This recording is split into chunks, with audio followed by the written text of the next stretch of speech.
ចាំបានពរញាតិញោមពិតបរិស័ទតាំងចាស់ទៅទិសក្រោយពីព្រះសង្ឃបានឆាន់ថ្ងៃត្រង់រួចជាស្រេចអាត្មាក៏ឆ្លៀតឱកាសថាជាវីដេអូបន្តដើម្បីឲ្យញាតិញោមឃើញបន្តតែម្ដងដែលវីដេអូមុនអាត្មាបង្ហោះថាព្រះចៅអធិការព្រះអង្គកំពុងតែកសាងនៅប្រជតិនេះគឺព្រះអង្គនឹងនេះឯងញាតិញោមណាគឺព្រះអង្គបានប្រដូចផ្ដើមនៅចិត្តដីដែលអាត្មាថានៅមុខព្រះវិហារនៅវត្តអូពីនេះញោមគឺឥឡូវពេលនេះអាត្មាក៏បានថតជាវីដេអូឲ្យញាតិញោមតាំងចាស់ទៅទើឃើញប្រភពព្រះអង្គបន្តតែម្ដងនេះហើយគឺជាព្រះចៅអធិការវត្តសុវណ្ណគិរីសាលវ័នវត្តអូពីណាញោមណាគឺព្រះអង្គជាព្រះចៅអធិការវត្តអូពីហើយព្រះអង្គក៏បានប្រដូចដើមនៅចិត្តឌីនេះដែរក្នុងពេលនេះហើយខ្ញុំបការណាអាត្មាភាពឆ្លៀតឱកាសឡាយជាវីដេអូបន្តតែម្ដងឲ្យញាតិញោមទូទាំងប្រទេសក៏ដូចជាញាតិញោមតាំងចាស់ទៅទិសឃើញព្រះភ័ក្ត្រព្រះអង្គបន្តនេះគឺជាព្រះអង្គកំពុងតែស្ថាបនានៅចិត្តឌីជារៀងរាល់ថ្ងៃនេះហើយដូច្នោះកាលណាបើញាតិញោមឃើញព្រះភ័ក្ត្រព្រះអង្គហើយគឺបើញាតិញោមមានសទ្ធាជ្រះថ្លាចង់ជួយចូលជាកុសល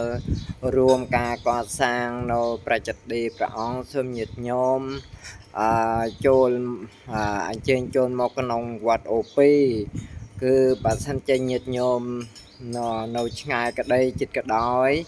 ជាពិសេសញាតិញោមនៅឆ្ងាយក៏ដូចជាញាតិញោមនៅទីក្រុងភ្នំពេញបើសិនជាញាតិញោម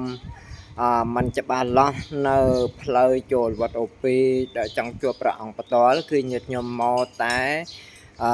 វត្តមកដល់ប្រាសាវាលស្រែវាលគឺញាតិញោមសួរថាផ្លូវណាចូលវត្តអូពីគឺញាតិញោមមកតម្រង់រហូតតាមផ្លូវជាតិហ្នឹងគឺចម្ងាយ9គីឡូណាញាតិញោមគឺពីចាប់តាំងពីប្រាសាទស្រែវាលមកដល់វត្តអូពីគឺញាតិញោមមកត្រង់ផ្លូវរហូតគឺមកចូលក្នុងវត្តអូពីឃើញព្រះអង្គបន្ត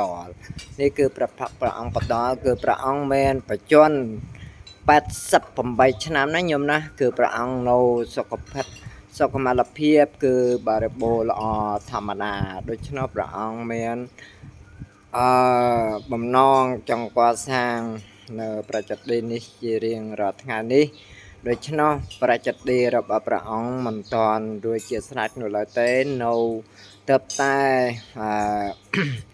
ជាងក៏បានធ្វើជារៀងរាល់ថ្ងៃដែរណាញាតិញោមណាដូច្នោះខ្ញុំបការណាអាត្មាភាពសូមចម្រើនពរនិងជូនពរញាតិញោមដែលបានឃើញនៅវីដេអូនេះសូមជួយជាកុសលព្រះអង្គផងសូមចម្រើនពរនិងជូនពរញាតិញោមពុទ្ធបរិស័ទទាំងអស់ទាំងចាត់ទុទសូមចម្រើនពរ